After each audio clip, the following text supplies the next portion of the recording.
Hello, my name is Swapnil Patil. I am a student of Shivaji Rao Jondale College of Pharmacy.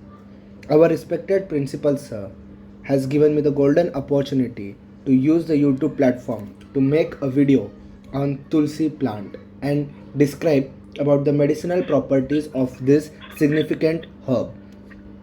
So we will start with this video with the introduction of Tulsi plant.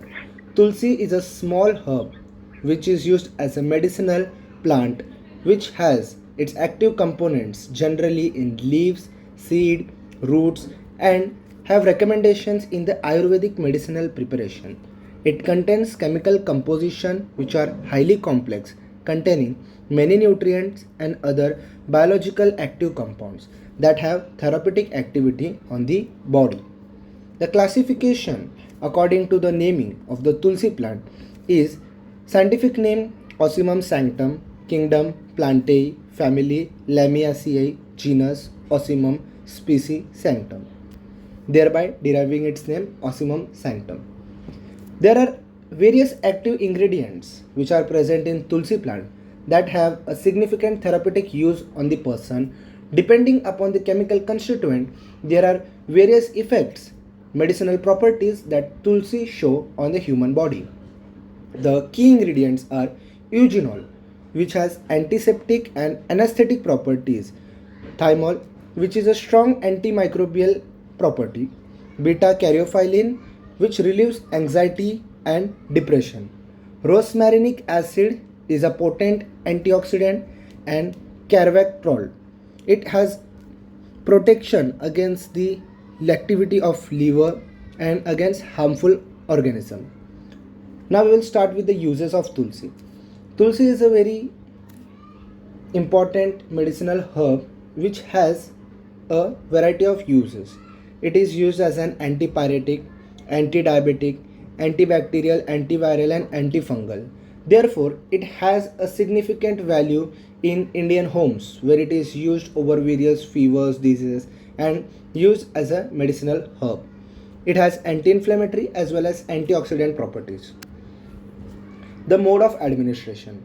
Basil leaves may be consumed by adding to stir-fry dishes and soup. To deal with cough, Tulsi leaves may be added to boiling water to prepare as herbal tea. This tea may also be applied externally to soothe irritation or itchy skin. Here, the properties of antioxidant and expectorant of Tulsi are utilized. Crushed Tulsi leaves can be mixed with ginger juice and a little honey used for relief from cough and cold. Tulsi products. Various Tulsi products such as Tulsi tablets, Tulsi drop, Tulsi green tea, herbal tea are easily available in the market so that the people can use this Tulsi product for health benefits. Conclusion of this video is that Tulsi is a common herb which is grown in many households with a wide range of therapeutic property and has a significant effect on the person. Along with this, there are some side effects which are associated with the consumption of Tulsi plant. First is eugenol overdose, shallow breathing, blood in the urine, mouth and throat burns, nausea, racing heartbeat, seizure, dizziness and coma or noticeable effects. Tulsi might interfere with the way how our body processes certain drugs. It stimulates the uterine contractions in pregnant women, can lead to complications during childbirth and menstruation. Therefore, Tulsi consumption should be prohibited to pregnant women or to women which are menstruating. It can cause infertility in males. Tulsi with milk is not ideal because it can cause some skin disorder. Also, Tulsi and milk will cause some food drug interaction that will lead to other complications. Thank you.